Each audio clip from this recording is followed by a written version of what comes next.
ಸರ್ಕಾರಿ ಶಾಲೆಗೆ ಜೆಸ್ಕಾಂನಿಂದ current shock ಅನ್ನು ನೀಡಲಾಗಿದೆ. ವಿದ್ಯುತ್ ಬಿಲ್ ಬಾಕಿ ಹಿನ್ನೆಲೆಯಲ್ಲಿ ಶಾಲೆಯ ಕರೆಂಟ್ ಅನ್ನು ಕಟ್ ಮಾಡಿಬಿಟ್ಟಿದ್ದಾರೆ. ಬಳ್ಳಾರಿ ನಗರ ಶಾಸ್ತ್ರಿನಗರದ ಶಾಲೆಯ ವಿದ್ಯುತ್ ಕಡಿತ ಆಗಿರುವಂತದ್ದು. 77,000 ವಿದ್ಯುತ್ ಬಿಲ್ ಬಾಕಿ ಹಿನ್ನೆಲೆಯಲ್ಲಿ ಕರೆಂಟ್ ಅನ್ನು ಕಟ್ ಮಾಡಿಬಿಟ್ಟಿದ್ದಾರೆ.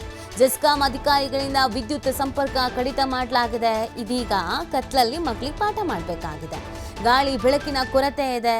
ವಿದ್ಯುತ್ ಮೀಟರ್ ಕೆಳಗೆ ನೋಟಿಸ್ ಅಂಟಿಸಿ ವಿದ್ಯುತ್ ಅನ್ನು ಕಟ್ ಮಾಡಿಬಿಟ್ಟಿದ್ದಾರೆ. ಬಳ್ಳಾರಿಯ ಹಲವು ಶಾಲೆಗಳಿಗೆ ವಿದ್ಯುತ್ ಕಡಿತದ ನೋಟಿಸ್ ಅನ್ನು ನೀಡಲಾಗಿದೆ. ಹೌದು, ಜೆಸ್ಕಾಂ ಅವರು ಕೆಲಸ ಮಾಡಿದ್ದಾರೆ. ಈಗ ಬಿಲ್ ಕಟ್ಟಿಲ್ಲ ಅಂತ ಅಂದ್ರೆ ಕರೆಂಟ್ ಕಟ್ ಮಾಡಬೇಕು. ಆದ್ರೆ ಜೆಸ್ಕಾಂ ಅವರು ಎಲ್ಲರಿಗೂ ಹಿಂಗೆ ಮಾಡ್ತಾರಾ? ಎಷ್ಟೋ ಇವತ್ತಿಗೂ ಕೂಡ ಸರ್ಕಾರಿಯ ಕಚೇರಿಗಳು ಕರೆಂಟ್ ಬಿಲ್ಲೇ ಕಟ್ಟಿಲ್ಲ, ಮಾಲ್ಗಳು ಕಟ್ಟಿಲ್ಲ, ಕೋಟಿ ಕೋಟಿ ಬಾಕಿ ಉಳಿಸ್ಕೊಂಡಿದ್ದಾರೆ.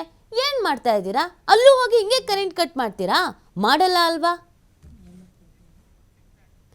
ಇದಕ್ಕೆ ಸಂಬಂಧಪಟ್ಟಂತೆ ನಮ್ಮ ಪ್ರತಿನಿಧಿ ಸಿದ್ದು ಅನ್ನೋರ್ನ ಮಾತನಾಡಿಸಿದ್ದಾರೆ. ಏನು ಹೇಳ್ತಾರೆ ಕೇಳೋಣ ಬನ್ನಿ. ಮಕ್ಕಳನ್ನು ಸರ್ಕಾರಿ ಶಾಲೆಗಳಿಗೆ ಕಳಿಸಿ ಅಲ್ಲಿ ಸರ್ಕಾರಿ ಶಾಲೆಗಳಲ್ಲಿ ಸಾಕಷ್ಟು ಮೂಲಭೂತ ಸೌಕರ್ಯಗಳಿವೆ ಅಂತ ಹೇಳಿ ಸಾಕಷ್ಟು ಭಾಷಣಗಳಲ್ಲಿ ಹೇಳೋದೇ ಆಯಿತು.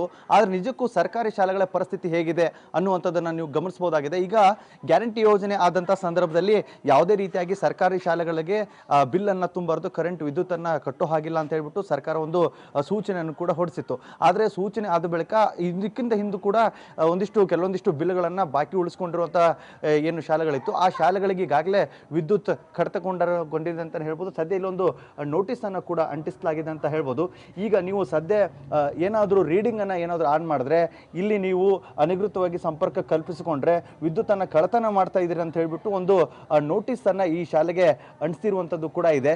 ಆದರೆ ಈ ಶಾಲೆಯಲ್ಲಿ ನಿಜಕ್ಕೂ 8 ಕೊಠಡಿಗಳಿವೆ. 8 ಕೊಠಡಿಯಲ್ಲಿ ಇಲ್ಲಿ ವಿದ್ಯಾರ್ಥಿಗಳು ಕಲಿತಾ ಇರುವಂಥದ್ದು. ಆದರೆ ಸಾಕಷ್ಟು ಯಾವ ರೀತಿಯಾದ ಪರಿಸ್ಥಿತಿ ಇದನ್ನು ಗಮನಿಸ್ತಾ ಇದ್ದಾರೆ. ಇಲ್ಲಿ ಕತ್ತಲಲ್ಲಿ ಮಕ್ಕಳು ವಿದ್ಯಾಭ್ಯಾಸ ಮಾಡುವಂಥ ಪರಿಸ್ಥಿತಿ ಕೂಡ ಆಗಿದೆ.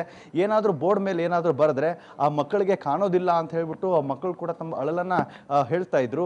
ನಿಜಕ್ಕೂ ಇಷ್ಟು ವಿದ್ಯಾರ್ಥಿಗಳ ಪರಿಸ್ಥಿತಿ ಕೂಡ ಎದುರಾಗಿದೆ. ಇದು ಒಂದೇ ಕ್ಲಾಸಿನ ಪರಿಸ್ಥಿತಿ ಅಲ್ಲ. ಅದಕ್ಕೂ ಈ ಭಾಗದಲ್ಲಿ 8 ಕೊಠಡಿಗಳಿವೆ. 8 ಕೊಠಡಿಗಳಲ್ಲೂ ಕೂಡ ಇದೇ ರೀತಿಯಾದಂಥ ವಾತಾವರಣ ಕೂಡ ಇರುವಂಥದ್ದು. ಮತ್ತು ಶಿಕ್ಷಕರು ಸಾಕಷ್ಟು ಬಾರಿ ಹೇಳ್ತಾನೆ ಬಂದಿದ್ದಾರೆ. ಈ ಶಾಲೆಯಲ್ಲಿ ಕೊಠಡಿಗಳಲ್ಲಿ ಇದೇ ರೀತಿ ಸಮಸ್ಯೆಗಳ ಕುರಿತು ಕೂಡ ಹೇಳಿದ್ರು. ಸಾಕಷ್ಟು ಮಿನಿಸ್ಟ್ರಿ ಕೂಡ ಸಹ ಹೇಳ್ತಾ ಇರ್ತಾರೆ, ಸರ್ಕಾರಿ ಶಾಲೆಗಳಿಗೆ ಕಳಿಸಿ ನಿಮ್ಮ ಮಕ್ಕಳನ್ನ ನೋಡ್ಕೋಬಹುದು ಅಂತ ಹೇಳ್ತಾರೆ. ಆದರೆ ಈಗ ಈ ರೀತಿಯಾದ ಪರಿಸ್ಥಿತಿ ಕೂಡ ಎದುರಾಗಿದೆ. ಮತ್ತು ಗ್ಯಾರಂಟಿ ಯೋಜನೆಯಲ್ಲಿ ಬಂದಿರುವಂಥ ಈ ಸ್ಕೀಮ್ ಏನಿದೆ, ಈ ಸ್ಕೀಮ್ನಿಂದ ಸಾಕಷ್ಟು ಎಲ್ಲ ಶಾಲೆಗಳಿಗೆ ಕೂಡ ಉಚಿತವಾಗಿರುತ್ತೆ ಅಂತ ಹೇಳಿದ್ರು. ಆದರೆ ಈಗ ದಿಢೀರಾಗಿ ಈಗ ನೀವು ಈ ಹಿಂದೆ ಉಳಿದಿರುವಂಥ ದುಡ್ಡನ್ನು ಕಟ್ಟಬೇಕು ಅಂತ ಹೇಳಿದಾಗ ಮತ್ತು ಬಂದು ಜೆಸ್ಕಾಂನ ಅಧಿಕಾರಿಗಳು ಕರೆಂಟನ್ನು ಕಟ್ ಮಾಡಿದ್ದಾರೆ. ನನ್ನೊಟ್ಟಿಗೆ ಇಲ್ಲಿ ಮುಖ್ಯ ಶಿಕ್ಷಕರಿದ್ದಾರೆ, ಅವ್ರನ್ನೇ ಮಾತಾಡಿಸ್ತಾ ಹೋಗ್ತೀನಿ. ಸರ್, ಈಗ ಈ ರೀತಿಯಾಗಿ ಕರೆಂಟನ್ನು ಕಟ್ ಮಾಡಿದ್ರೆ ಎಷ್ಟು ಸಮಸ್ಯೆ ಅನುಭವಿಸ್ತಾ ಇದ್ದೀರಾ ನೀವು ಅಂತ? ಅದಕ್ಕೆ ಕುಡಿಯೋ ನೀರಿನ ಸಮಸ್ಯೆ ಒಂದು ಬರ್ತಾ ಇದೆ ಸರ್. ಆಮೇಲೆ ಬೆಳಕಿಂದು, ಆಮೇಲೆ ಗಾಳಿದು ಎಲ್ಲ ಸಮಸ್ಯೆ ಆಗ್ತಾ ಇದೆ ಸರ್. ಸರ್, ಎಷ್ಟು ಜನ ವಿದ್ಯಾರ್ಥಿಗಳಿದ್ದಾರೆ ಇಲ್ಲಿ? 115 ಜನ ವಿದ್ಯಾರ್ಥಿಗಳಿದ್ದಾರೆ ಸರ್. ಈಗ ಸರ್, ಕರೆಂಟನ್ನು ಕಟ್ ಮಾಡ್ಕೊಂಡು ಹೋಗ್ಬೇಕಾದ್ರೆ ಹೇಳಿದ್ರಾ ನಿಮಗೆ, ಅಥವಾ ನೀವೇನಾದರೂ ನಿಮ್ಮ SDM ಸಿಬ್ಬಂದಿ ಇವ್ರಿಗೆ ಏನಾದರೂ ಗಮನಕ್ಕೆ ತೊಗೊಂಡು ಬಂದಿರ? ಹೇಗೆ? TMC ಗಮನಕ್ಕೆ ತೊಗೊಂಡ್ಬಂದ್ವಿ. ಅವರು ಆಯಿತು ನಾನು ಆಫೀಸರ್ ಹತ್ರ ಮಾತಾಡ್ತೀನಿ ಅಂತ ಹೇಳಿದ್ದಾರೆ ಸರ್. ಮಾತಾಡಿದ್ದಾರೆ, ಬಂದು ಕೊಡ್ತೀವಿ ಅಂತ ಹೇಳಿದ್ದಾರೆ ಸರ್. ಇನ್ನೂ ಕೊಟ್ಟಿಲ್ಲ ಸರ್ ಅಷ್ಟು. ಸರ್, ಈಗ ನೀವು ಫ್ರೀ ಅಂತ ಹೇಳಿದ್ರು, ಎಲ್ಲ ಸರ್ಕಾರಿ ಶಾಲೆಗಳಿಗೆ ಫ್ರೀ ಅಂತ ಹೇಳಿದರು. ಫ್ರೀ ಅಂತ ಹೇಳಿದಾಗ ನೀವು ಅಪ್ಲಿಕೇಶನ್ ಕೊಟ್ಟು ಅವಾಗೆಲ್ಲ ಫ್ರೀ ಮಾಡಿಸಿದ್ರೆ? ಅಪ್ಲಿಕೇಶನ್ ಎಲ್ಲ ಕೊಟ್ಟಿದ್ದೀವಿ ಸರ್. ಅದು ಹಳೆ ಬಾಕಿ ಕಟ್ಟಿದ ಮೇಲೆ ಅದು ಆ್ಯಡ್ ಆಗುತ್ತೆ ಅಂತ ಹೇಳಿದ್ರು ಸರ್ ಅಧಿಕಾರಿಗಳು. ಈಗ ಸದ್ಯಕ್ಕೆ 25,000 ಬಾಕಿ ಇದೆ ಸರ್. ಈಗ 25,000 ಕಟ್ಟೋವರೆಗೂ ಆಗಲ್ಲ ಅಂತಾನೆ ಹೇಗೆ ಹೇಳ್ತಾ ಇದ್ದಾರೆ ಸರ್. ಅದು ಅನುದಾನ ಬಂದ ತಕ್ಷಣ ನಾವು ಕಟ್ತೀವಿ, ಕನೆಕ್ಷನ್ ಕೊಡ್ರಿ ಅಂತ ಒಂದು ಲೆಟರ್ ತೊಗೊಂಡು ಹೋಗಿದ್ದೆ ಸರ್. ಅವ್ರ ಅಧಿಕಾರಿಗಳು ಬಂದು ಕಲೆಕ್ಷನ್ ಮಾಡ್ತೀವಿ ಅಂತ ಹೇಳಿದ್ದಾರೆ ಸರ್. ಇನ್ನೂ ಮಾಡಿಲ್ಲ ಸರ್. ನನ್ನೊಟ್ಟಿಗೆ ಇಲ್ಲಿ ಸ್ಥಳೀಯ ಶಿಕ್ಷಕರು ಕೂಡ ಮಾತಾಡ್ತಾ ಇದ್ರು.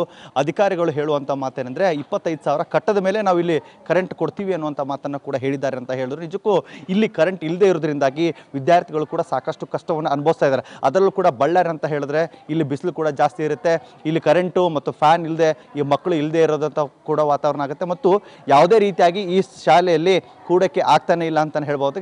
ಇನ್ನು ಈ ಸ್ಟೋರಿಯನ್ನು ಶಿಕ್ಷಣ ಸಚಿವರು ಕೂಡ ಗಮನಿಸಿ ಈಗ ಇದಕ್ಕೊಂದು ಸೂಕ್ತವಾದ ಪರಿಹಾರ ಕೊಡಬೇಕನ್ನೋದೇ ನಮ್ಮ TV5 ಅಭಿಪ್ರಾಯ ಕೂಡ ಆಗಿದೆ. ಕ್ಯಾಮ್ರಾ ಪರ್ಸನ್ ಶಿವಕುಮಾರ್ ಜೊತೆ ಸಿದ್ದು, TV5 ಬಳ್ಳಾರಿ. ಈವರೆಗಿನ ಪ್ರಮುಖ ಸುದ್ದಿ ನೋಡ್ತಾರೆ TV5, ಇದು ವಾಸ್ತವದ ಪ್ರತಿರೂಪ.